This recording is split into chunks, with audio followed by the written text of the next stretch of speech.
Suatu ketika Imam Al-Ghazali pernah mengajarkan ilmu di sebuah majelis.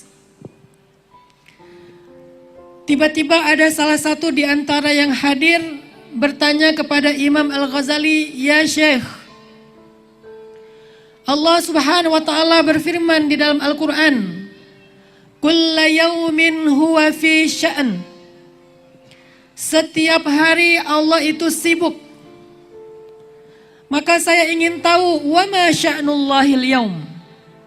Apa kira-kira kesibukan Allah hari ini? Tanya seorang yang hadir di dalam majelisnya Imam Al-Ghazali. Allah berfirman, kulla yaumin huwa fi sya'n. Setiap hari Allah itu sibuk. Ada yang tahu surat apa? Itu surat album favorit saya. Surat Ar-Rahman. Kulla yaumin huwa fi sya'n. Setiap hari Allah sibuk. Wa ma sya'nullahil yaum. Kira-kira apa kesibukan Allah hari ini? Kemudian karena Imam Al-Ghazali kaget dengan pertanyaan ini, sangat misterius, dan Imam Al-Ghazali belum menemukan jawaban dari pertanyaan itu, maka Imam Al-Ghazali mengatakan, anzirni hattal ghad.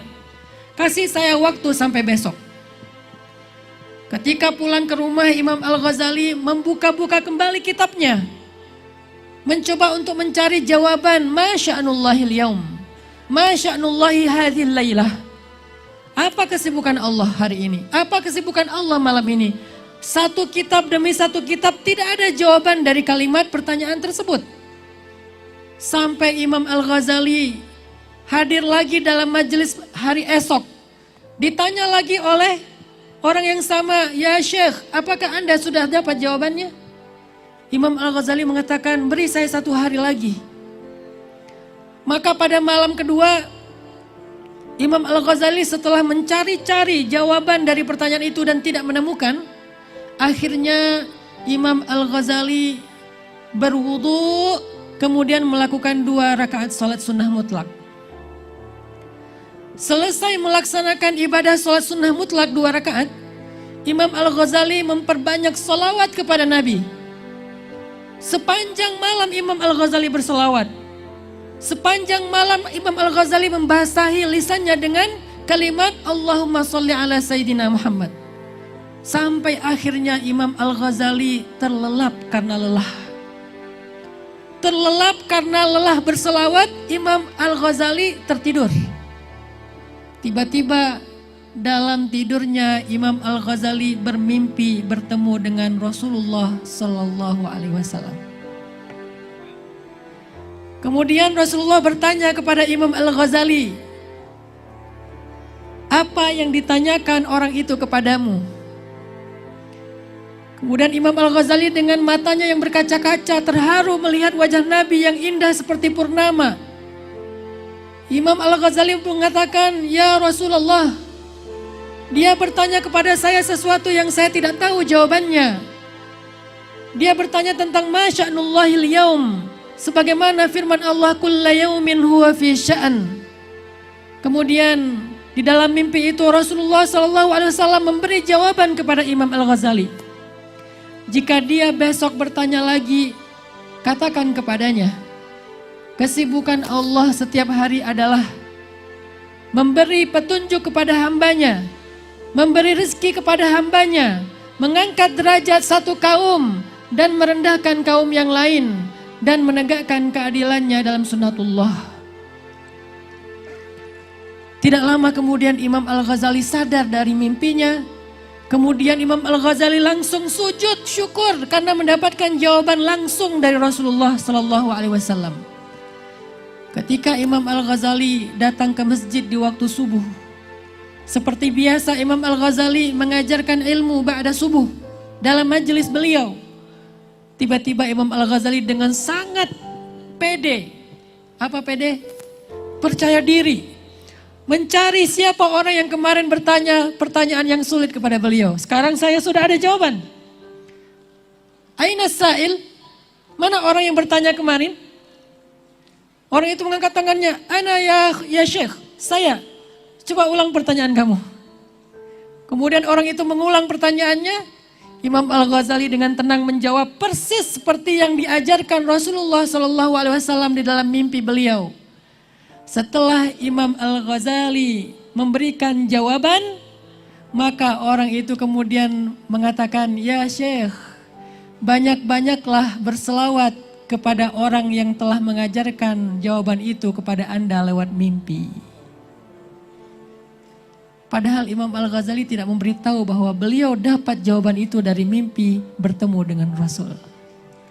Tapi yang penanya itu mengatakan, ya Syekh, banyak-banyaklah berselawat kepada orang yang telah mengajarkan ilmu itu kepada Anda di dalam mimpi. Kemudian Imam Al-Ghazali menangis dan mengatakan, betapa banyak orang yang diam tetapi ahli hikmah. Betapa banyak orang yang tidak dikenal, tidak bergelar, tetapi dia seorang yang alim, faqih. Dan bisa jadi kemudian kata Imam Al-Ghazali, yang berbicara tidak lebih tahu daripada yang mendengar. Sallu ala nabi.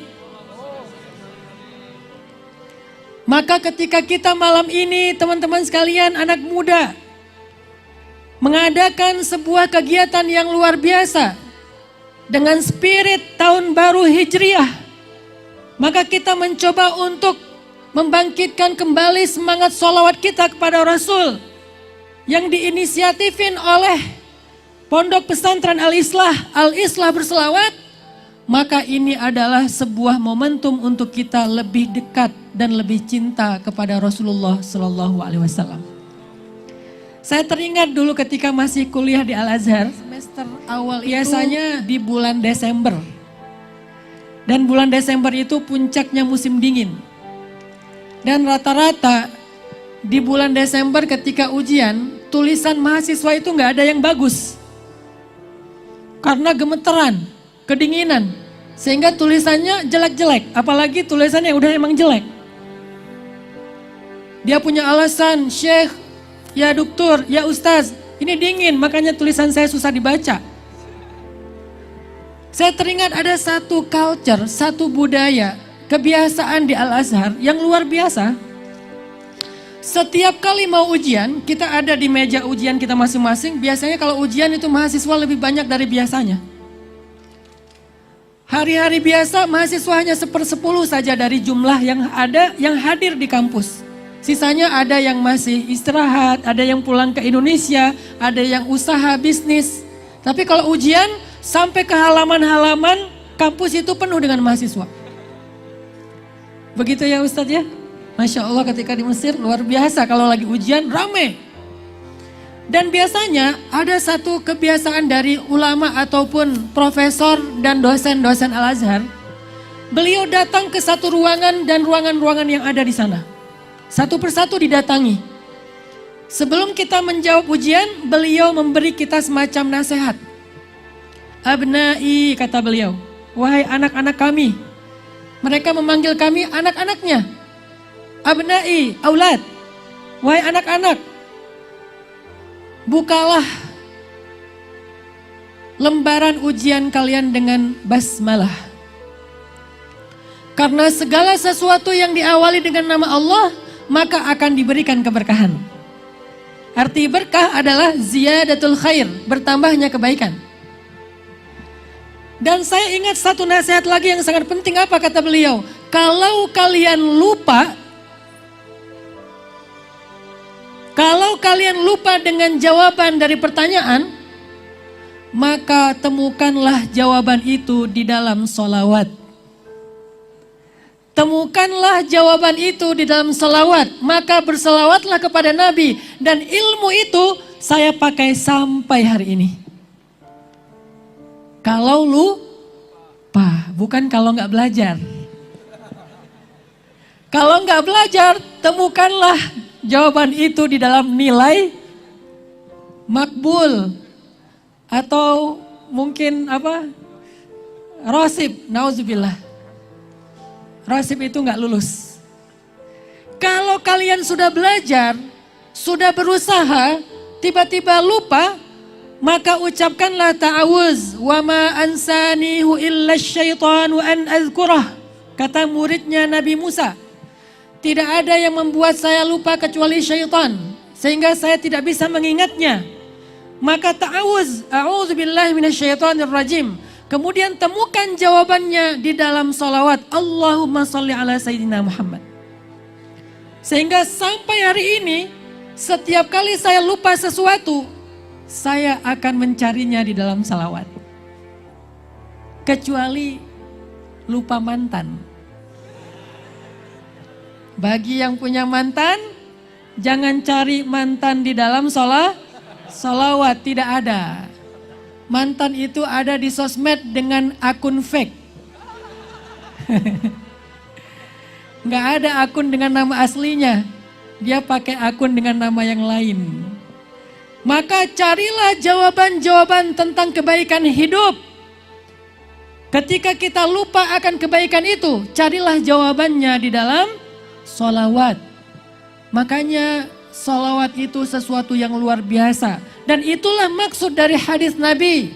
Man shalla alayya salatan, sallallahu alaihi ashran. Siapa yang berselawat kepada aku 1 kali, Allah akan berselawat untuknya 10 kali. Salah satu di antara makna selawat Allah kepada kita adalah mengembalikan ingatan kebaikan kita. Sallu ala nabi. Teman-teman yang dirahmati Allah Subhanahu wa taala, indah juga kalau kita berselawat itu pakai ekspresi. Jangan sampai selawat tapi mukanya cemberut. Padahal Nabi itu orang yang paling murah senyum. Bahkan Nabi mengatakan la tahqiranna minal ma'rufi syai'ah. Jangan meremehin kebaikan walaupun sekedar antalqa wajha akhak biwajhin taliq. Antalqa akhaka biwajhin taliq. Walaupun cuma tersenyum ke wajah saudaramu. Bagaimana ekspresi selawat? Saya punya ekspresi sendiri ketika mendengar nama Nabi disebutkan. Saya biasanya meletakkan tangan saya di jantung.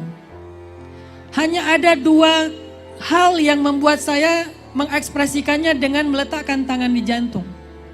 Satu adalah ketika mendengar nama Nabi disebutkan, maka saya berselawat sambil meletakkan tangan di jantung. Dan yang kedua ketika menyanyikan lagu Indonesia Raya. Allahu Akbar! Dan itu saya jadikan sebagai tren. Karena sejak awal dakwah saya pulang dari Mesir, tahun 2015, saya merasa tidak pantas membuat pondok pesantren. Kenapa tidak pantas? Keilmuan saya terbatas. Nggak layak. Saya bukan ulama, bukan ahli fikih, bukan kiai, bahkan bukan ustadz, hanya seorang da'i. Saya seorang da'i walastu qadhin. Saya bukan qadhi, bukan hakim, bukan ulama. Cuman seorang da'i biasa, guru ngaji biasa. Sehingga saya merasa tidak layak, tidak memiliki kepantasan untuk membuat pondok pesantren calon-calon ulama masa depan. Lalu apa yang saya lakukan dalam dakwah? Karena saya tidak mampu membuat pondok pesantren, apalagi semegah dan seagung Al-Islah, akhirnya saya memilih dakwah dengan membuat tren. Tidak membuat pesantren, tetapi menyebarkan pesan lewat tren. Disebut pesan _tren. Pakai D ujungnya. Kalau dibaca mungkin sama, pesantren. Padahal bukan pondok pesantren, hanya pesan yang disebarkan lewat tren. Salah satu tren yang kita buat adalah tren hijrah. Sebelum 2015, teman-teman bisa menyaksikan di kota-kota, beda dengan di pondok pesantren, di sebuah daerah yang banyak pondok-pondok pesantrennya. Biasanya orang sudah religius, orang sudah islami, masjid sudah makmur. Tapi di perkotaan, masjid itu masih sepi dari anak muda. Sehingga akhirnya kita bikinlah tren sebagai hijrah sebagai tren, alhamdulillah Allah yang memudahkan sejak 2015 awal sampai hari ini hijrah terus menjadi tren lifestyle-nya anak muda.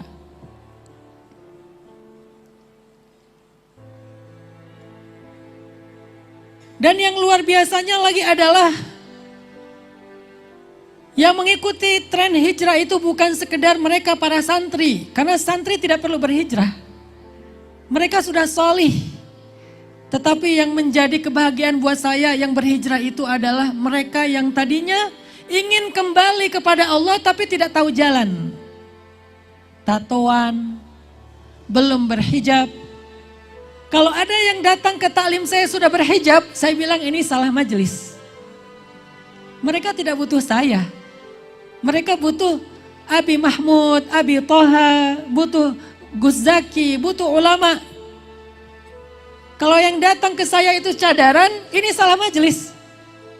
Kalau yang datang ke saya jidatnya hitam, ini salah majelis. Yang datang ke saya biasanya yang tatoan, yang gimbal, yang belum berhijab, yang bahkan matanya tato semua hitam, tidak ada putihnya, yang belum bisa baca Quran. Karena saya tidak mampu mengajarkan tahfiz dan tafsir, saya hanya bisa mengajarkan alif dan ba ta. Sehingga akhirnya hijrah menjadi tren di Indonesia. Alhamdulillah bermunculanlah komunitas-komunitas dengan nama hijrah. Dan malam ini dalam rangka memperingati tahun baru Hijriah, kita ingin belajar dari perjalanan hidup Nabi tentang hijrah. Saya ingin tanya kepada teman-teman anak muda yang hadir di sini. Tahu nggak kenapa tahun Islam itu dinamakan dengan nama tahun Hijriah? Kenapa? Untuk mengenang peristiwa hijrah. Sekarang pertanyaannya, kenapa peristiwa hijrah yang diambil menjadi nama tahun dalam Islam? Kenapa? Kenapa bukan peristiwa-peristiwa lain yang juga sama penting dan besarnya dalam sirah Nabi? Contoh, kenapa tidak peristiwa lahirnya Nabi? Maulud. Kenapa tidak dinamakan tahun Islam itu Maulud 1, Maulud 2, sekarang adalah tahun Maulud 1444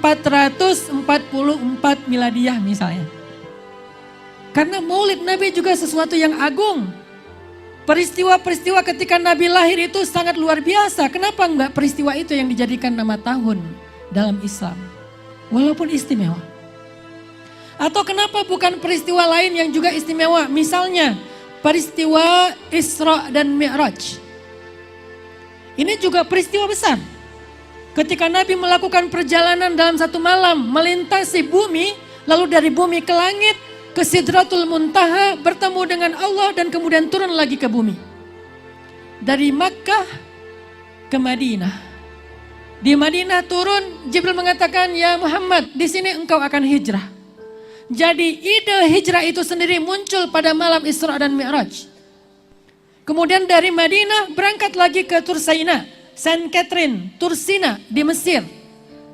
Dalam perjalanan dari Madinah ke Mesir, Nabi mencium aroma wangi yang luar biasa. Nabi bertanya, ini wangi dari mana?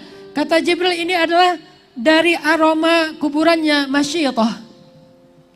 Kemudian dari Tursaina ke Al-Aqsa, Palestina. Di Al-Aqsa Nabi memimpin sholat dengan jumlah ribuan makmum dari para anbiya. Dari Al-Aqsa Nabi naik ke langit 1, 2, 3. Bertemu dengan Nabi Musa, Nabi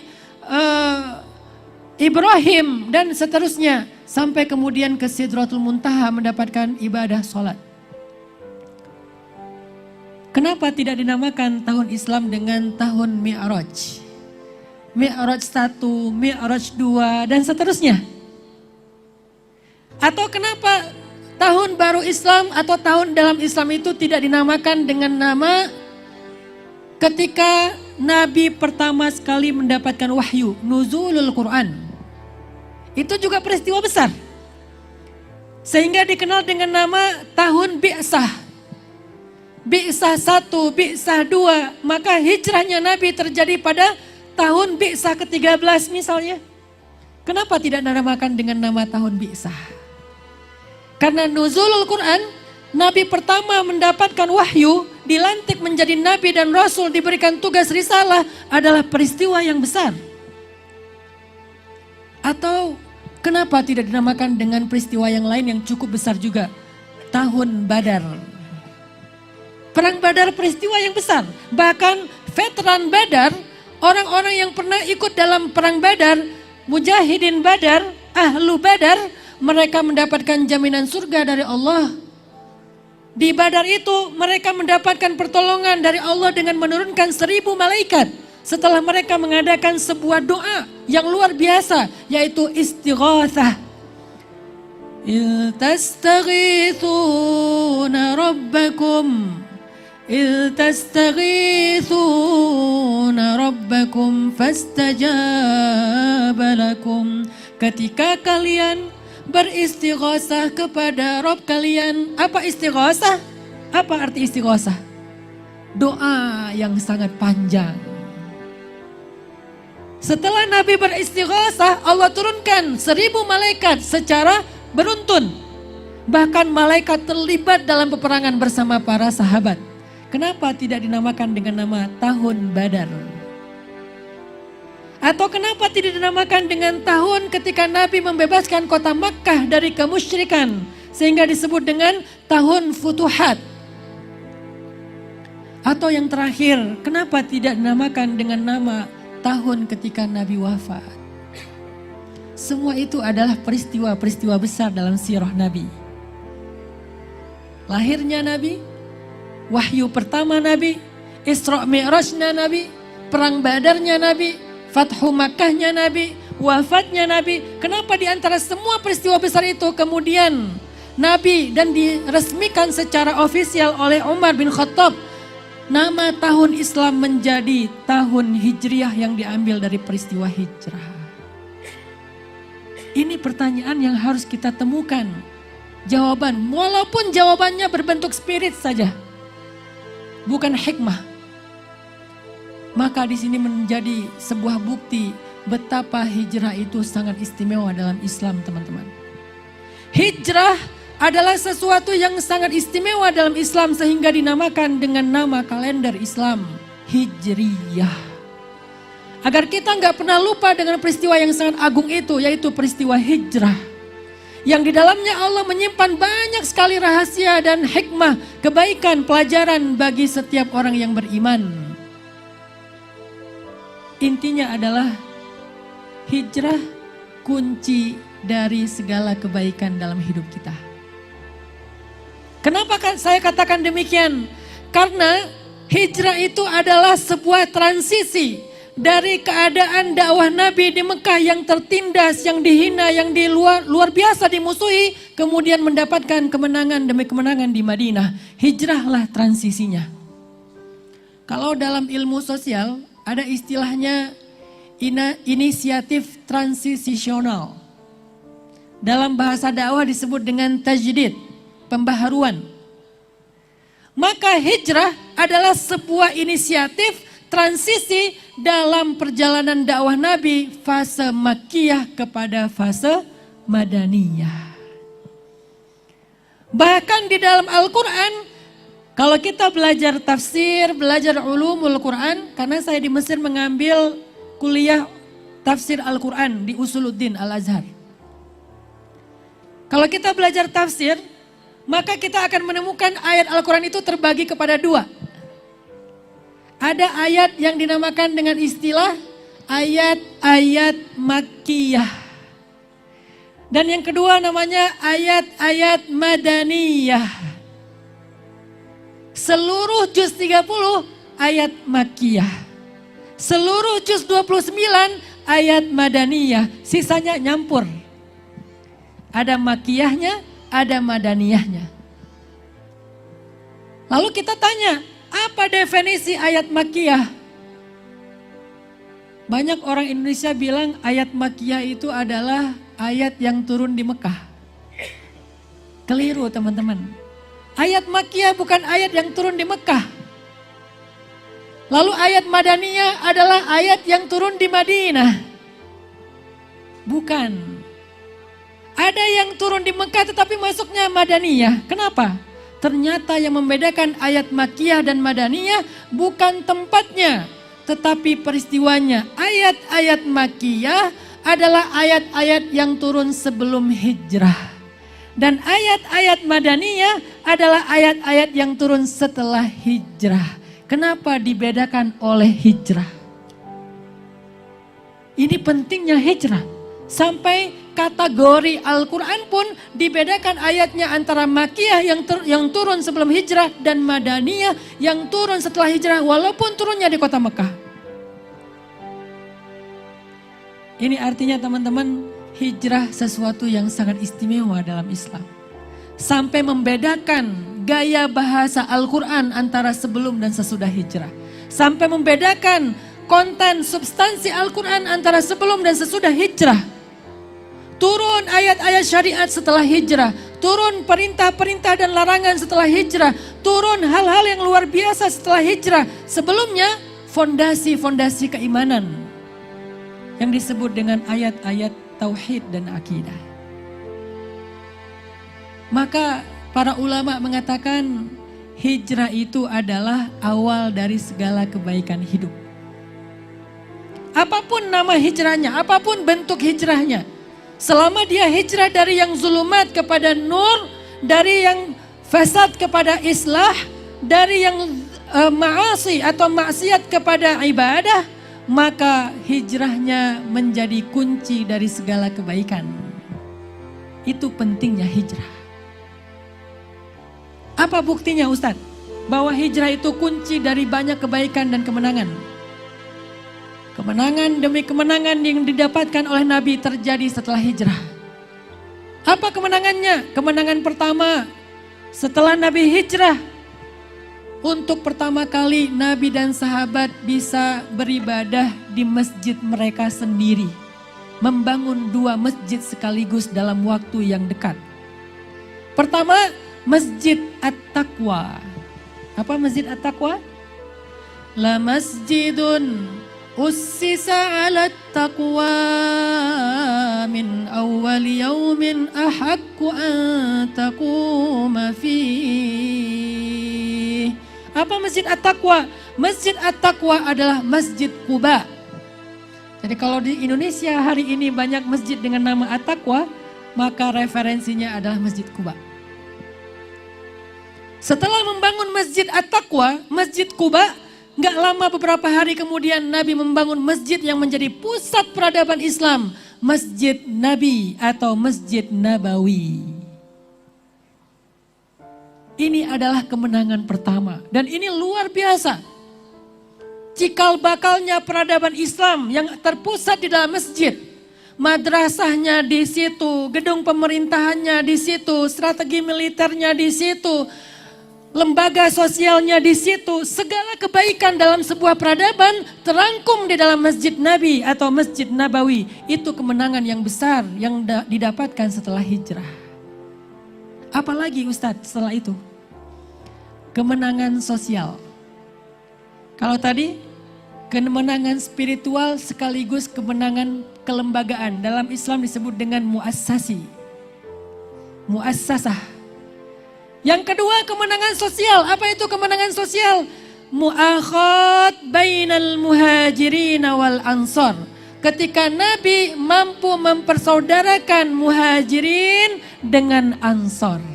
Ini ngeri nih, luar biasa. Kenapa saya katakan luar biasa dan ini disebut kemenangan? Karena sebelumnya orang-orang Arab Hijaz selalu berperang satu dengan yang lain. Selalu saling memusuhi antara satu dengan yang lain. Selalu saling menyakiti antara satu dengan yang lain. Bukan hanya muhajirin dengan ansor, bahkan sesama ansor sendiri, yaitu Aus dengan Khazraj. Mereka berperang lebih dari 100 tahun. Bunuh-membunuh lebih dari 100 tahun.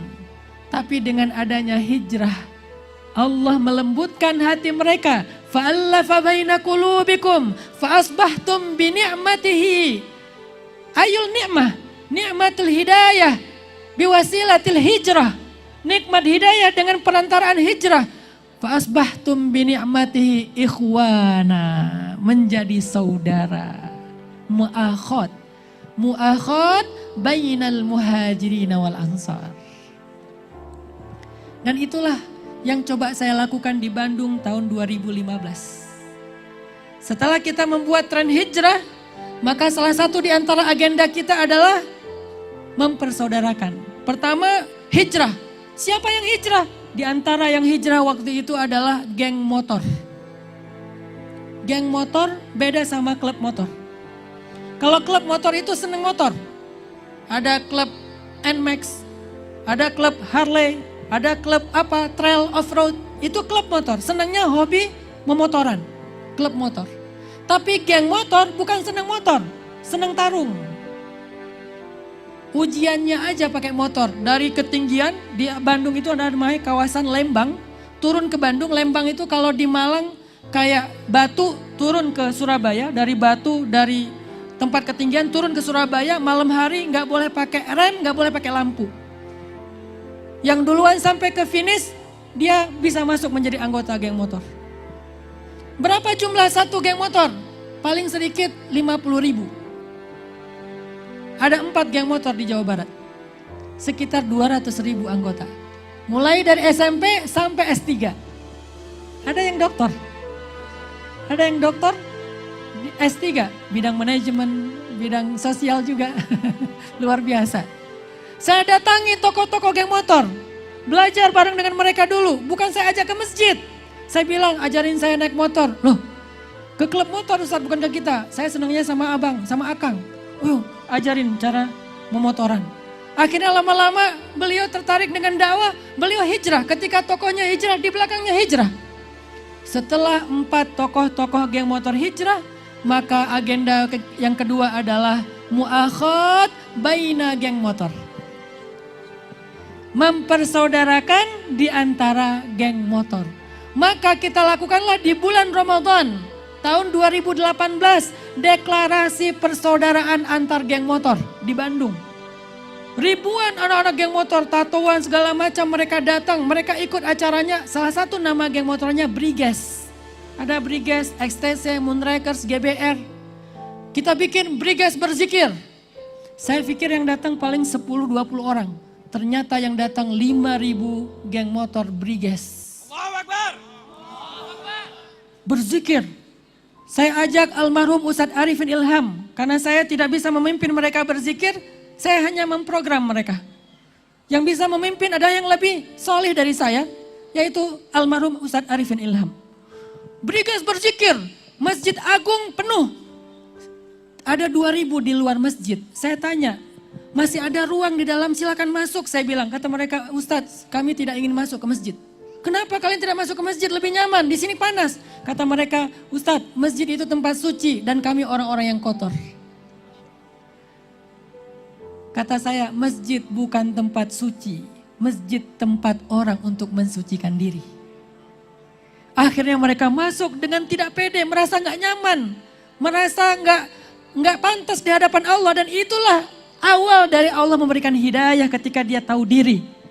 Akhirnya deklarasi 4 geng motor, semuanya bersaudara, mereka berjabat tangan, mereka menyanyikan lagu Indonesia Raya di atas panggung bersama-sama di bulan Ramadan. Awal dari momentum mu'akhad, baina XTC, Moonrakers, GBR, Briges. Sebagaimana Nabi mempersaudarakan antara Bani Ghifar dan Bani Aslam. Yang waktu itu duta dakwahnya adalah Abu Zar al-Ghifari. Setelah itu geng motor berubah menjadi ormas. Tadinya komunitas, tidak legal. Lalu setelah itu mereka mengurus legalisasinya jadi ormas. Dan untuk pertama kalinya dalam sejarah geng motor yang puluhan tahun itu, di dalam geng motor yang sudah berubah menjadi ormas itu ada divisi dakwah. Selesai dengan teman-teman geng motor, saya pindah ke supporter bola. Saya ingin mempersaudarakan mu'akhad baina Aremania wal bonek. Wal mu'akhad baina Viking Bobotoh wa The Jack. Ini dakwah yang konkret. Saya mulai dari yang terdekat dengan saya di Bandung, Viking Bobotoh. Berapa jumlah supporter bola Viking Bobotoh? 3 juta. Karena Jawa Barat penduduknya besar. Kemudian Jawa Timur, Jawa Tengah, kan di Jawa ini penduduk populasinya besar. 3 juta supporter bola. Saya cari beberapa panglima yang biasa memimpin genderang pertandingan bola. Yel-yel, kan ada panglima yang biasa nggak pakai baju, tatoan ya. Saya dekati panglimanya. Kang, awalnya namanya Yana Bool. Tapi setelah hijrah berubah menjadi Yana Umar. Masya Allah. Kalau cari sekarang akunnya namanya Yana Umar. Udah nggak ada lagi Bool. Yana Umar. Alhamdulillah beliau mau hadir dalam taklim kita. Taklimnya nggak besar. Saya tidak mengadakan tablik akbar. Karena saya bukan orator seperti Ustadz Abdul Somad dan ustadz-ustadz yang lain. Saya cuma seorang programmer dakwah kecil-kecilan. Saya ajak taklim kecil-kecilan. Kang, yuk kita belajar ngaji. Yuk belajar sholat. Waktu itu teman-teman banyak yang belum tahu cara sholat. Bahkan ada anak metal, masbuk. Sholat bareng dengan anak gangster. Dua-duanya tatoan, pakai baju segini, tatonya penuh. Masbuk, saya udah selesai sholat, salam, mereka baru datang. Tapi mereka pengen sholat jamaah, nggak mau ketinggalan jamaah. Maka mereka pun sholat berjamaah berdua. Yang unik, mereka tidak ada yang mau jadi imam. Kata yang metal, kamu aja. Kamu lebih gagah.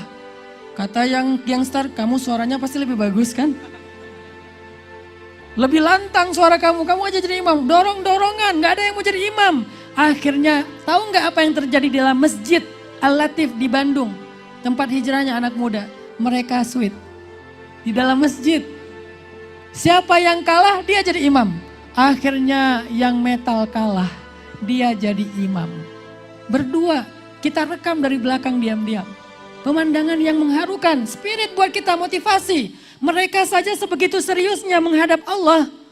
Pengen pulang tapi gak tahu jalan karena dakwah hanya ada di mimbar. Gak ada yang menjemput mereka pulang kepada Allah. Akhirnya saya dengan keterbatasan ilmu, bisanya cuma sedikit ngajarin mereka ngaji apa adanya. Saya jemput pelan-pelan. Datang Panglima Bobotoh ngaji. Hijrah Panglima Bobotoh. Akhirnya Bobotoh Viking banyak yang hijrah. Saya gak katakan 100%. Itu terlalu berlebihan, tetapi banyak yang berhijrah. Setelah Bobotoh Viking hijrah, akhirnya mereka mulai sadar kalau mau nonton bola, sholat maghrib jangan ketinggalan. Karena rata-rata pertandingan bola diadakan menjelang maghrib, entah kenapa kayak gitu. Begitu azan, gol. Allahu Akbar, Allahu Akbar, gol. Jadi kalah suara azan. Akhirnya kita sediakan musola portable depan stadion. Kita kerjasama dengan beberapa pihak, kita sediakan musola portable di depan stadion. Siapa yang sholat di situ, keluarnya kita kasih kopi gratis, naik lagi masuk ke stadion, nonton. Tapi karena mereka walaupun sudah ada musola, waktu azannya pas mereka di dalam, akhirnya karena mereka udah hijrah, mereka mengusulkan, meminta kepada penyelenggara liga untuk merubah jadwal tanding.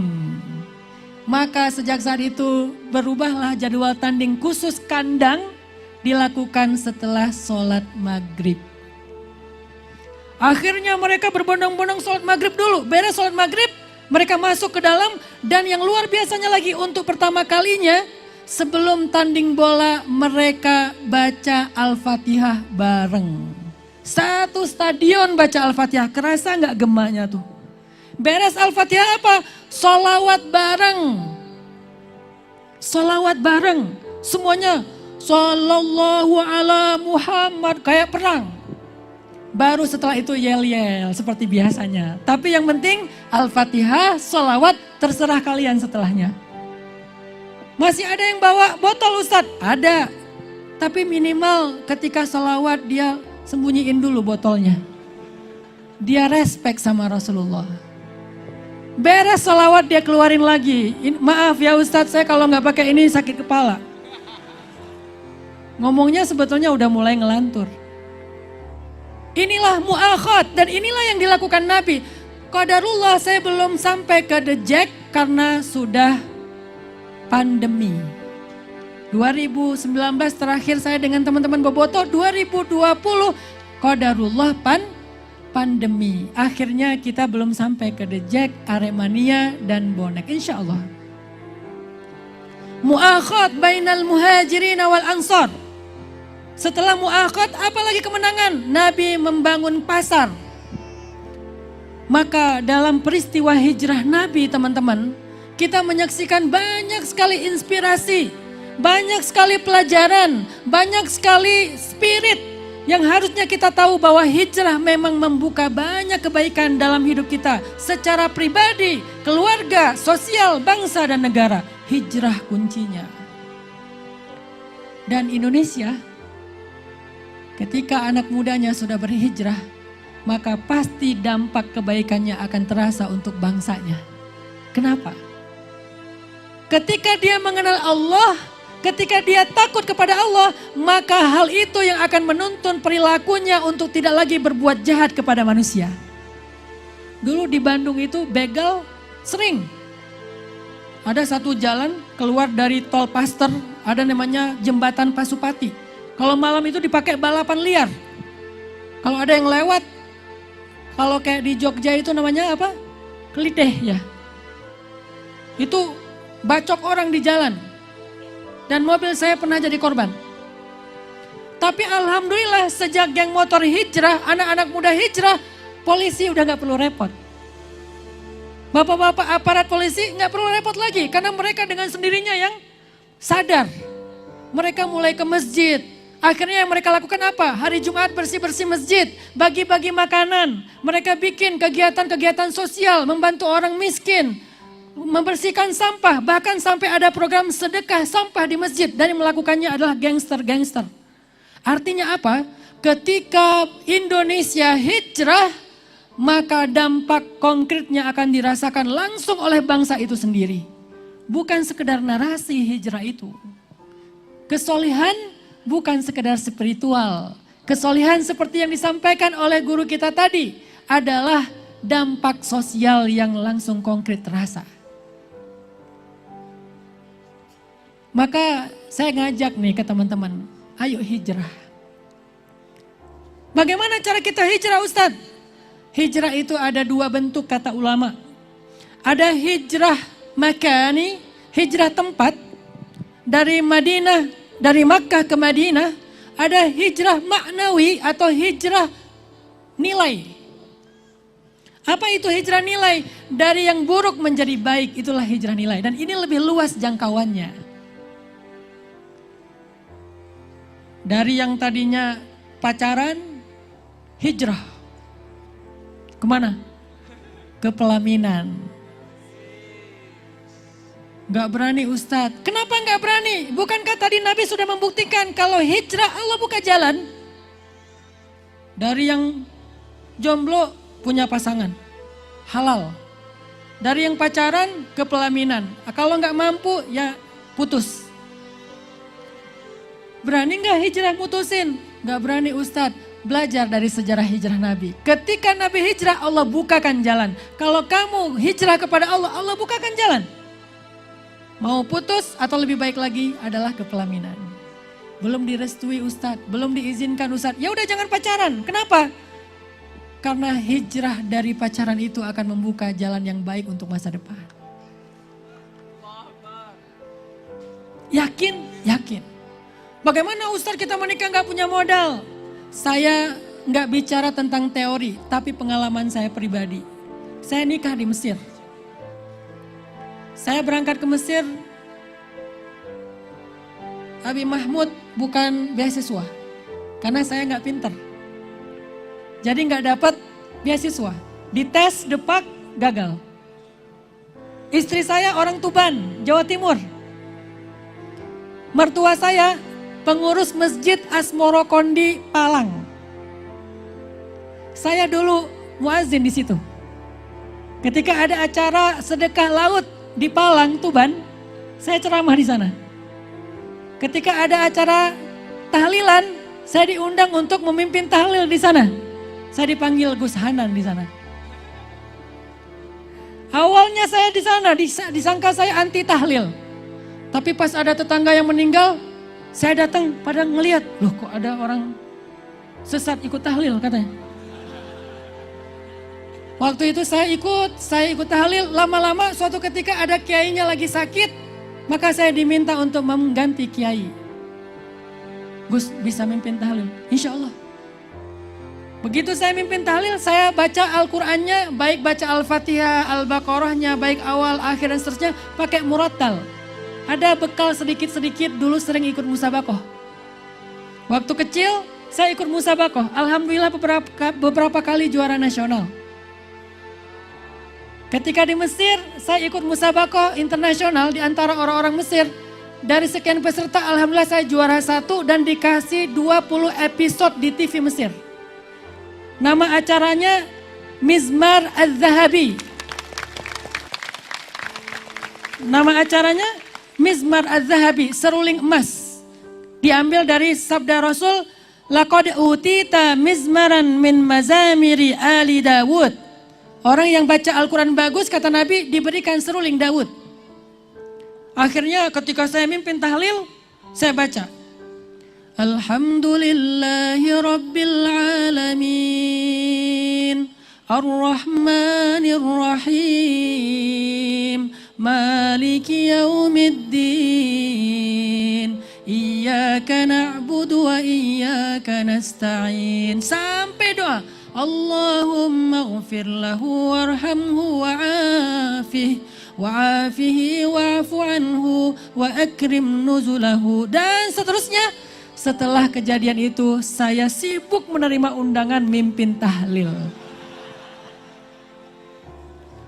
6 bulan saya di Tuban. Saya bikin sekolah di Tuban. Sekolah Al-Huda namanya. Dan secara ofisial ini di bawah kepengurusan NU Tuban. Yang punya sekolahnya jadi bupati, Bapak Huda. Saya yang bikin sekolah itu sebelum beliau jadi bupati. Nanti kalau ada yang kenal beliau tanya, siapa yang merintis sekolah Al-Huda? Dari mulai SD, sekarang generasi pertama udah kuliah. Udah tahu ya usia saya kalau gitu ya.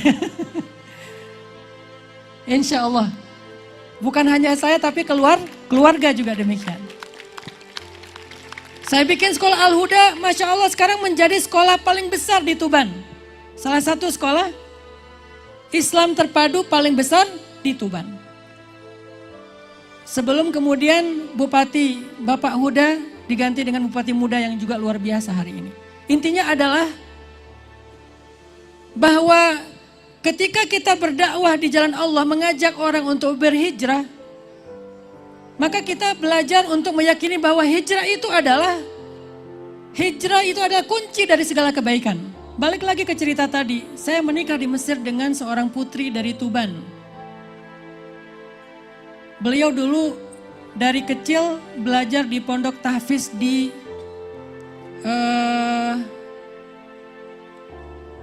Jenu namanya. Jenu Tuban juga. Karena kakeknya istri saya pendiri pondok tahfiz pertama di Tuban. Kemudian beliau belajar tahfiz lagi di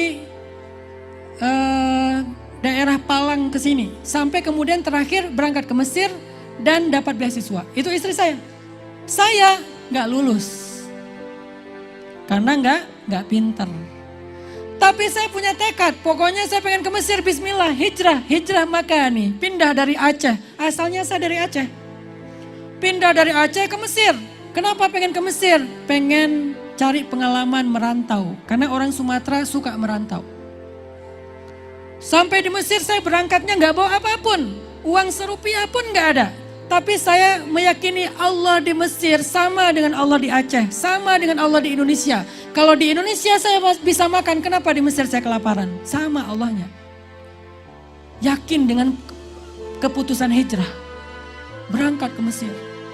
Alhamdulillah. Saya yang teman-teman yang berangkat ke Mesir itu karena anak pengusaha, anak pejabat, dapat beasiswa, berangkat sendiri, pulang sendiri. Saya yang gak punya modal, berangkat sendiri, pulang bertiga. Hah, satu lagi siapa Ustadz? Anak.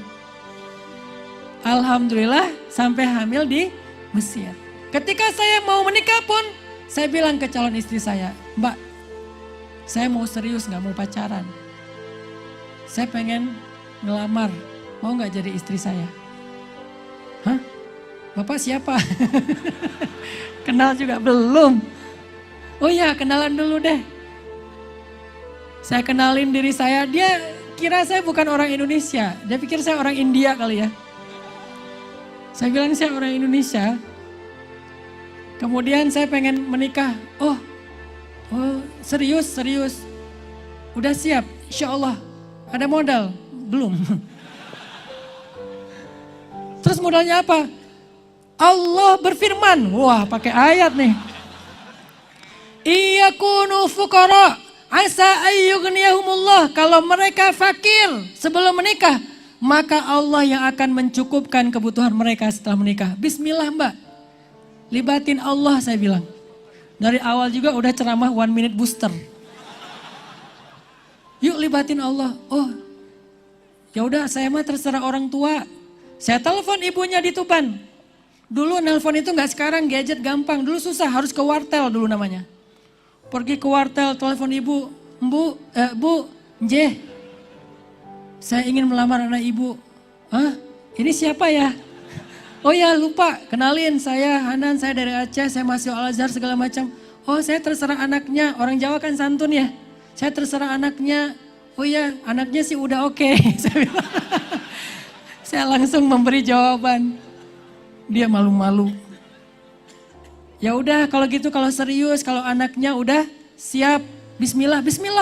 Allah sebaik-baik pengatur, saya gak punya modal. Saya bilang insya Allah tahun ini saya pengen jadi temus. Jadi di mahasiswa Mesir ada jatah temus untuk haji. Temus itu singkatan dari tenaga musiman haji. Petugas haji. Dari mahasiswa, lumayan. Dapat gaji dari pemerintah sekitar 2.000-3.000 dolar, 2 bulan kerja buat mahasiswa itu besar sekali. Tapi setiap kekeluargaan ada kuotanya. Saya dari kekeluargaan mahasiswa Mesir dari Aceh dapat kuota 5. Yang paling besar itu Sulawesi, Jawa Timur karena lebih banyak mahasiswanya. Aceh cuma dapat 5. Diundi di antara puluhan calon temus cuma 5 orang yang boleh berangkat. Teman saya yang tahu cerita saya kalau nggak jadi dapat temus, nggak jadi nikah. Semoga kamu dapat ya, insya Allah. Saya yakin Allah nggak mungkin ninggalin saya, Syia pede. Ditarik nomor, yang pertama keluar nama teman saya, belum. Yang kedua belum, yang ketiga belum, yang keempat belum ada nama saya. Tinggal 1 kesempatan lagi. La haula wala quwata illa billah. Saya teringat dengan nasihat guru saya. Allahumma sholli ala sayyidina Muhammad. Ya Allah pengen nikah sekarang. Pengen nikah tahun ini. Ya Allah beri saya rezeki. Jika engkau ridho, mudahkan ya Allah. Tarik nomor 5, keluar nama saya. Langsung saya telepon calon istri saya. Insya Allah kita nikah tahun ini. Kenapa? Saya dapat jatah temus. Dan qadarullahnya lagi, Allah yang memudahkan, Allah yang mengatur. Calon mertua saya berangkat haji pada tahun itu. Sehingga menikahlah saya setelah selesai rangkaian ibadah haji di musim haji. Di Masjidil Haram. Ana inda dhanni abdi bi. Aku tergantung prasangka hambaku kepadaku. Kalau kita berprasangka baik kepada Allah, maka kebaikan itu lebih besar Allah berikan dalam kehidupan kita. Kuncinya apa? Berani mengambil langkah hijrah di jalan Allah menjadi lebih baik. Gimana ketemu calon mertua di Arab Saudi? Qadarullahnya lagi, bus calon mertua saya satu rombongan nyasar. Dari satu kloter yang nyasar cuma satu rombongan. Paling belakang nyasar. Qadarullahnya pembimbingnya belum tahu jalan. Pembimbingnya ngerti agama tapi kan belum pernah ke sana. Jadi nggak terlalu hafal jalan. Akhirnya mertua saya nelfon, "Nak." Wah, bangga sekali dipanggil Nak. Padahal belum sah. "Nak, panggilannya Abah. Abah nyasar, di mana Abah? Abah juga nggak tahu, ini banyak batu-batunya. Oh ya siapa? Insya Allah saya nyusul. Saya juga nggak tahu di mana. Benar-benar melibatkan Allah teman-teman. Luar biasa melibatkan Allah tuh. Nggak ada Google Map dulu. Nggak bisa Sherlock. Sherlock. Live. Nggak bisa. Abah di mana? Banyak batu-batu. Banyak batu-batu. Mekah banyak batu memang. Misfalah banyak batu. Di mana-mana banyak batu. Bismillah saya berangkat aja deh. Saya bismillah berangkat. Naik taksi. Saya bilang ke supir taksi. Pokoknya saya nggak ada tujuan. Keliling aja. Keliling. Nemu bus. Nih kayaknya ini nih agak-agak bingung nih. Saya lihat, wah kayaknya ini dari Jawa Timur, dari Tuban kan ada namanya di depan. Akhirnya saya berhentikan, saya masuk, saya salim, cium tangan abah saya. Abah saya bangga sekali memperkenalkan saya satu bos. Ini menantu saya dari Mesir. Akhirnya saya jadi pembimbing rombongan. Dapat bonus, Masya Allah. Nah besok ibu mau tawaf, boleh temenin ibu? Oh boleh. Alhamdulillah dapat tawaf. Besok pas nanti lebaran ibu mau kurban, boleh ibu menyembelih di sini? Oh boleh. Saya cariin kambing, Masya Allah. Dimudahin. Sampai setelah selesai semua ibadah haji, kita akad nikah. Istri saya di Mesir, saya di Mekah. Akad nikah dengan calon mertua. Nggak harus hadir istri. Dia deg-degan nungguin katanya. Saya terimanya nikah fulanah bintu fulanah. Selesai itu langsung telepon yang kita udah sah. Oh iya alhamdulillah. Di belakang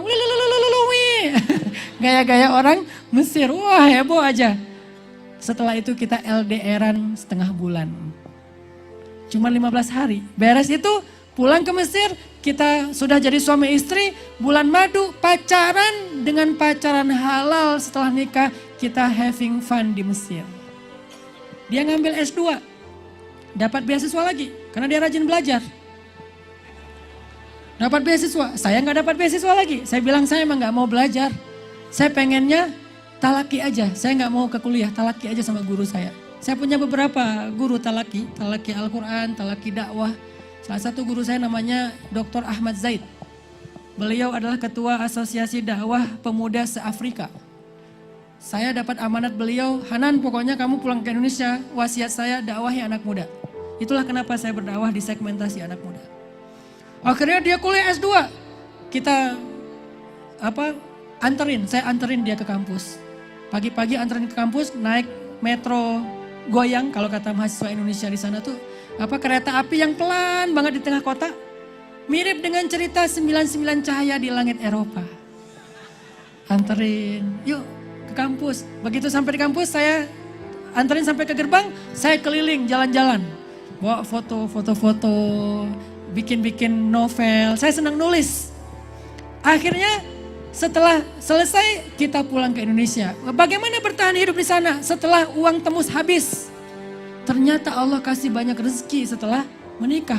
Termasuk tadi tuh juara acara Mizmar Az-Zahabi di TV. Sehingga saya dikasih 20 episode dan dengan itu saya bisa bertahan 1 tahun di Mesir. Masih ragu untuk hijrah status? Ayo dong. Gak usah ragu-ragu. Antara 2 pilihannya. Pilihan yang pertama kepelaminan. Pilihan yang kedua putus. Kalau putus nanti disambar orang lain gimana Ustadz? Yang masih terikat aja bisa disambar orang. Apalagi yang udah putus. Serahkan hatinya kepada pemiliknya. Memangnya kita merasa bisa menjaga hatinya? Yang menjaga hati dia Allah. Ya Allah, saya serahkan hati dia kepadamu. Peganglah hatinya untuk saya ya Allah. Kalau ternyata benar-benar disambar orang, maka Allah akan menggantikan yang lebih baik untuk kita setelahnya insya Allah. Wa asa an takrahu syai'an wa huwa khairul lakum. Wa asa an tuhibbu syai'an wa huwa syarrul lakum. Wallahu ya'lamu wa antum la ta'lamun. Bisa jadi kalian membenci sesuatu padahal itu baik untuk kalian. Bisa jadi kalian menyukai sesuatu padahal itu buruk untuk kalian. Kalimat yang paling luar biasa adalah kalimat terakhir. Dan Allah lebih tahu sedangkan kalian tidak tahu. Maka serahkan kepada yang maha tahu. Bismillah, hijrah. Hijrah perilaku yang tadinya suka bohong jadi jujur. Yang tadinya suka ngomongin orang lain jadi hanya berzikir atau membicarakan yang baik-baik. Hijrah yang tadinya kalau disebut nama Nabi malah selawat, sekarang rajin selawat. Minimal sehari 100 kali dia berselawat. Yang tadinya cuman egois mikirin diri sendiri, sekarang mikirin orang lain. Karena Nabi adalah seorang rohilah, pengangkat beban umat. Mikir banget tentang apa yang dialami oleh umatnya di dunia dan di akhirat. Kita jadilah seperti beliau, memikirkan keadaan bangsa, umat. Jangan cuman hidup sendiri. Inilah hijrah teman-teman. Yang terakhir, bagaimana cara hijrah Ustadz? Tadi kita udah tahu kenapa kita harus berhijrah. Seberapa pentingnya hijrah. Yang kedua, apa itu hijrah? Yaitu hijrah maknawi, hijrah makani, hijrah tempat atau hijrah nilai, perilaku. Yang terakhir adalah bagaimana cara berhijrah. Satu, kalau kita belajar dari perjalanan hijrah Nabi, cara berhijrah yang pertama itu adalah libatkan Allah dalam niat di dalam hati kita. Kalau mau berhijrah, apapun bentuk hijrah kebaikannya, libatkan Allah di awal. Jangan pas udah mentok baru manggil Allah. Dari awal libatkan Allah. Kenapa kita melakukan ini? Karena Allah. Kenapa? Kalau dari tadi masalahnya status, kenapa kita akhirnya memutuskan untuk berhenti? Karena Allah. Kenapa kita berusaha untuk menjadi orang yang meninggalkan dosa? Karena Allah. Kenapa kita melakukan ini? Karena Allah. Libatkan Allah dalam awal perjalanan hijrah kita. Itu yang dicontohkan Nabi. Mana buktinya? Nabi tidak berhijrah kecuali karena perintah Allah. Nabi tidak berhijrah karena inisiatif beliau. Karena kalau inisiatif Nabi, mungkin gak kepikiran buat Nabi untuk hijrahnya ke Madinah. Masih ada banyak kota-kota yang lebih potensial daripada Yasrib. Ada Damaskus di Syam. Ada Yerusalem, Al-Aqsa. Ada Yaman. Ada waktu itu sudah ada yang hijrah ke Habasyah. Kenapa Nabi tidak hijrah ke sana saja dan sudah aman? Kenapa malah memilih Yasrib? Karena perintah Allah. Lalu kapan waktunya Nabi berhijrah? Itu juga Allah yang menentukan, bukan Nabi yang menentukan. Maka pelajaran pertama bagaimana cara berhijrah adalah biarin, kasihan. Lagi endorse helm. Buat ibu-ibu yang pengen beli helm anak, ini yang contoh yang bagus. Cara hijrah yang pertama, libatin Allah di dalam niat. Nawaitunya harus lurus. Karena kalau kita melibatkan Allah di awal, Allah nggak bakalan ninggalin kita sampai akhir. Itu penting sekali modalnya. Jadi hijrah bukan tentang modal materi, bukan tentang modal apapun, tetapi tentang melibatkan Allah dalam perjalanan kita. Seberat apapun perjalanan hijrah, kalau bersama Allah, la tahzan kata Allah, innallaha ma'ana. Sehingga ketika dapat kesulitan seperti yang dialami Nabi dalam peristiwa hijrah di dalam Gua Sur, ketika Abu Bakar mengatakan, ya Rasulullah, kita cuman berdua. Ya Rasulullah, kita nggak ada yang bisa nolongin, gimana nih? Apa kata Nabi? Ya Abu Bakar, ma dhannuka bisnain, Allahu salisuhuma. Ya Abu Bakar, la tahzan, innallaha ma'ana. Abu Bakar, kenapa engkau berpikir kita cuma berdua? Allah yang ketiga. Abu Bakar, jangan berkecil hati, jangan sedih. Allah bersama kita. Itu kalau melibatkan Allah sejak awal. Apapun bentuk hijrahnya. Hijrah finansial, hijrah perilaku, hijrah status, hijrah ibadah. Dari yang tadinya males sholat tahajud jadi sholat. Dari yang tadinya sholat subuh selalu di jamak duha, sekarang subuh beneran. Istiqomah subuh tapi jamak dengan duha. Yang tadinya sholatnya al-ikhlas dibagi 3 rakaat. Karena Nabi kalau sholat tahajud membuka dengan 2 sholat yang ringan kata Nabi. Tapi apa ukuran sholat ringan itu? Bacaannya seperti membaca Al-Mulk. Hah? Itu ringan? Kita al-mulk itu kalau lagi soleh banget baru al-mulk. Itu juga enggak khatam. Nabi al-mulk itu ringan, pemanasan al-mulk. Terus yang panjangnya gimana, yang beratnya gimana? 1 rakaat 3 juz. Al-Baqarah paling sedikit 1 rakaat. Saya pernah cerita mungkin di YouTube ada yang dengar, di Mesir, di Abi Mahmud di daerah Sayyidah Zainab, itu ada satu masjid dekat dengan makamnya Imam Asy-Syafi'i. Itu ada satu masjid, masjid para hufaz. Di situ sholatnya 1 malam 10 juz. Sholat tarawih. Saya pernah sekali nyesel. Kenapa ke sana Ustadz? Kalau nyesel, diajak guru saya Syekh Tariq Faris, gurunya Syekh Abdul Hakim, muridnya Syekh Abdul Hakim. Kata Syekh Tariq Faris, yuk ikut, kamu kan senang imam-imam yang bagus. Di sana imamnya bacaannya kayak Sa'dul Ghamidi. Alhamdulillahi Rabbil Alamin, Ar-Rahmanir Rahim, Maliki Yaumiddin, Iyyaka na'budu wa iyyaka nasta'in. Gitu bacaannya. Oh gitu, ya udah berangkat. Saya senang dengan imam-imam yang suaranya bagus. Berangkat. Benar. Iyyaka na'budu wa iyyaka nasta'in. Tenang gitu ya. Ihdinas siratal mustaqim, siratal ladzina an'amta 'alaihim, ghairil maghdubi 'alaihim waladdallin. Semangat saya. Amin. Beres itu. Alif Lam Mim. Dalam hati saya, oke. Masih aman. Enak. Tiba-tiba, bentar. Ini udah 1/2 juz. Mulai curiga. Ini imam lagi semangat atau lagi tes hafalan? Murojaah sekalian. Lama-lama bukan curiga, suuzon. Tahu suaranya bagus, tahu bacaannya bagus, tapi ruku dong, ruku. Selesai juz 1, saya pikir, pas sudah selesai itu saya tangan kan gini nih. Beres selesai juz 1, saya udah gini-gini aja nih. Ruku nih. Lanjut juz 2, Masya Allah. Saya di-prank sama guru saya ini. Lanjut juz 3, selesai Al-Baqarah, baru Allahu Akbar. Saya bukan Allahu Akbar, merdeka. Itu rasanya kayak merdeka itu. Dari penjajahan. Ruku, saya pikir rukunya ruku istirahat. Ternyata rukunya seperti membaca 1/2 juz. Ini ruku atau tidur?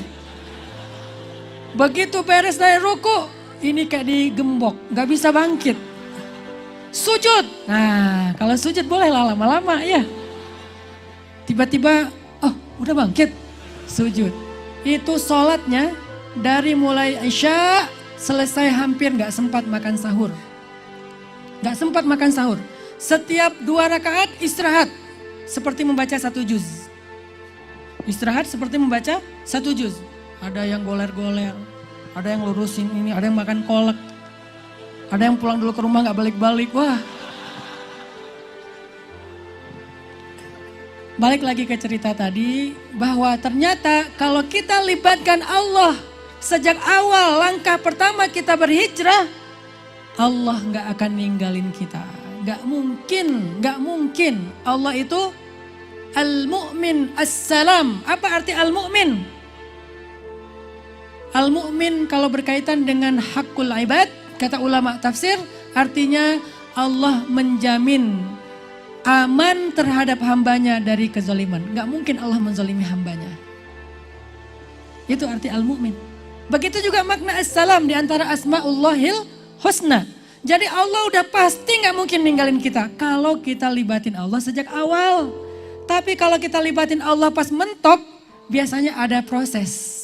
Namanya ibtila, walau setelah itu baru tamkin. Ada 2 proses. Makanya libatin dari awal. La tahzan, jangan bersedih, jangan berkecil hati, jangan khawatir. Innallaha ma'ana. Libatin Allah, yang pertama. Yang kedua, bagaimana cara hijrah Ustadz? Buat rencana yang matang, yang baik. Jangan hijrah modal spirit lalu konyol. Saya pokoknya mau nikah. Siapa yang ditemuin di jalan? Dek, yuk kita nikah. Mbak, yuk kita nikah. Rencanakan yang baik. Siapkan bekalnya. Walaupun udah ikhtiar, nanti ujung-ujungnya Allah yang mudahin. Rencanakan hijrah. Mau hijrah apa? Saya tuh males baca Quran. Pengen hijrah biar rajin baca Quran. Gimana caranya? Rencanakan, bikin plan. Oh, berarti saya harus masuk dalam komunitas yang rajin baca Quran. Oh, saya harus ikut program ini, saya ikut program itu. Supaya hijrah membaca Al-Qurannya lebih lancar. Rencanakan proses hijrah kita. Sebagaimana Nabi merencanakan perjalanan hijrah beliau. Dari awalnya meminta Ali untuk tidur di rumah beliau. Kemudian Nabi hijrahnya malah menjauh dari kota Madinah, yaitu ke Gua Sur. Bermalam beberapa malam di Gua Sur, lalu melakukan perjalanan lewat satu jalur. Dan seterusnya sampai tiba di Kuba, nggak langsung masuk ke Nabawi atau ke Madinah. Rencanakan hijrah kita. Yang ketiga, yang paling penting, cari teman dalam proses hijrah. Ini ada pertanyaan yang jarang juga dibahas. Kenapa Rasulullah memilih Abu Bakar sebagai teman hijrahnya? Ini unik loh.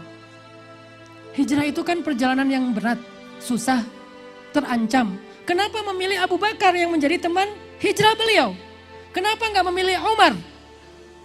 Kebayang nggak kalau Nabi hijrah bareng dengan Umar? Umar mau hijrah live. Kalau bahasa sosmed sekarang ya, live streaming kalau bahasa sekarang.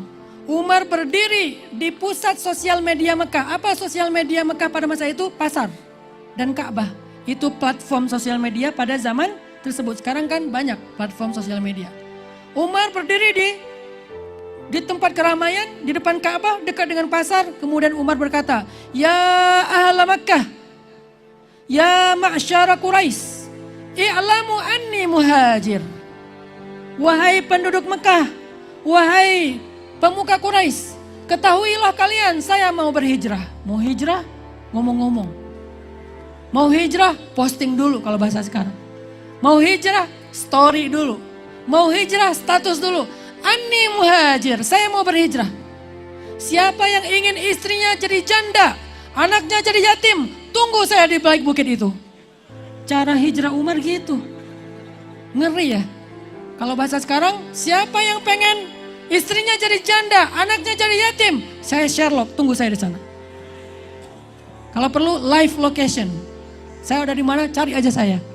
Kenapa Umar bisa kayak gini? Karena nggak ada yang berani. Semuanya orang cuma nge-views, nggak ada yang berani nge-like. Ini pakai analogi sosmed ya. Cuma lihat aja, nggak ada yang berani. Gimana nih? Gimana nih? Udah biarin aja. Umar. Itu Umar, nggak ada yang berani. Akhirnya yang rombongan Umar, anteng-anteng aja nih hijrahnya nyaman. Kenapa sih Nabi nggak hijrah bareng Umar aja? Kenapa dengan Abu Bakar yang lemah, yang terkenal tidak sekuat Umar, walaupun selemah-lemahnya Abu Bakar lebih hebat dari kita sih. Kita ngerasa Abu Bakar itu lemah-lemah. Bentar dulu, Abu Bakar itu ahlu Badar, ahlu Uhud. Kita kan belum pernah jadi ahlu apapun ya. Ahlu masjid juga belum ya. Walaupun gak perlu ada resiko, ahlu masjid aja males.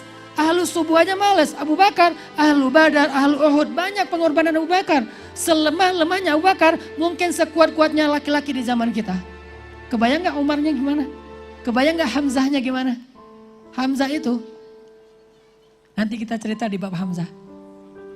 Kenapa gak Umar? Kenapa Abu Bakar yang lemah? Oke, kalau gitu gak usah Umar deh. Kenapa gak Utsman? Kenapa Utsman Ustaz? Utsman itu orang kaya. Kalau hijrah bareng Utsman, sponsornya gede. Difasilitasi kendaraan bagus. Ya, ontanya kalau hijrah bareng Utsman 5.000 cc. Bukan yang 1.500 cc, 5.000 cc. Bisa apa? Air suspensi. Weh, kalau di jalan tol dia merendah. Kalau off-road dia meninggi. Kenapa? Karena Utsman orang kaya. Ontanya itu bukan yang harga 100-200 juta, miliaran ontanya Utsman. Onta yang disebut dengan istilah onta merah atau rohilah. Rohilah itu mahal, di atas 1 miliar harganya. Bukan onta Nakoh itu mungkin 100 juta. Atau jamal, bukan Jamal ya. Kalau Jamal indah. Kalau ada bapak namanya Jamal, itu bukan onta, indah. Kalau panjang Jamal, indah. Kalau pendek Jamal, itu onta. Maka kalau panggil Pak Jamal, gitu panggilnya. Jangan Pak Jamal, bentuk. Kualat kamu sama orang tua itu. Jadi Utsman itu kaya. Kenapa enggak hijrah bareng Utsman? Supaya sponsorshipnya gede. Difasilitasi, dimudahkan. Nabi enggak akan kesulitan. Kenapa Abu Bakar yang sudah jatuh miskin. Walaupun pernah kaya tapi udah jatuh miskin. Unik. Atau kenapa enggak Hamzah? Kenapa Hamzah Ustadz? Pertama Hamzah itu adalah orang yang paling dekat nasabnya dengan Nabi. Keluarga Nabi, paman Nabi sendiri. Yang gak mungkin menyakiti Nabi atau mengabaikan Nabi, meninggalkan Nabi, mentelantarkan Nabi. Gak mungkin. Kenapa Abu Bakar yang waktu itu bukan nasab ataupun keluarga Nabi sebelum menikah dengan Aisyah? Kenapa gak Hamzah? Ditambah lagi Hamzah itu seorang pemburu. Bagus kalau untuk melintasi padang pasir. Tahu gak Hamzah itu berburu apa? Kita mungkin berburunya maaf babi, ya kelinci, tupai, burung. Hamzah berburu singa. Kalau pulang ke Mekah, pulang dari berburu, bawa kepala singa di atas kudanya. Pakai apa berburu singa? Bukan pakai senapan ataupun senjata api, pakai panah. Berarti kan lihai ini Hamzah, hebat. Kenapa enggak Hamzah? Kenapa Abu Bakar? Karena Abu Bakar adalah laki-laki yang paling solih di antara para sahabat. Jadi kalau kita mau hijrah, carilah teman yang paling solih yang bisa menginspirasi, mementoring, membooster, menyemangati kita dalam proses hijrah kita. Cari yang paling solih. Rasul itu udah paling benar, udah paling sempurna, udah paling solih. Kenapa masih butuh Abu Bakar? Enggak sebetulnya, bukan butuh. Tapi Rasulullah itu teladan, mencontohkan untuk kita. Kalau Rasul saja mencari yang paling solih di antara sahabat, siapa kita yang merasa berani berhijrah sendiri, nggak punya teman, nggak punya jamaah, nggak punya guru, nggak punya halakoh, nggak punya siapa-siapa sendiri, nggak bisa hijrah sendiri. Cari teman yang solih. Makanya kenapa Nabi memilih Abu Bakar? Karena Abu Bakar yang paling solih, yang paling kuat imannya. Sehingga kata Nabi, seandainya ditimbang iman Abu Bakar di satu timbangan, lalu iman kaum muslimin sampai hari kiamat di timbangan yang lain, sungguh iman Abu Bakar itu lebih berat. Itulah kenapa Rasul memilih Abu Bakar. Maka cara berhijrah yang ketiga, pilih teman yang cocok untuk proses hijrah kita. Mau hijrah apa? Cari teman yang menginspirasi di bidang itu. Yang terakhir, ketika kita berhijrah, maka janganlah berputus asa. Karena hijrah adalah sebuah transisi saja, bukan sebuah tujuan. Sehingga kita tidak akan lama dalam kondisi seperti itu. Kalau kita mengalami kesulitan dalam hijrah, itu hanya transisi. Hanya proses sementara. Bertahanlah, bersabarlah, dan yakinlah gak mungkin orang yang sabar itu nyesel. Gak mungkin. Wabashiris sabirin. Ya ayyuhalladzina amanu isbiru wasabiru. Wahai orang yang beriman, bersabarlah dan kuatkanlah kesabaran kalian. Wabashiris sabirin. Allah yang berjanji, orang sabar pasti bahagia.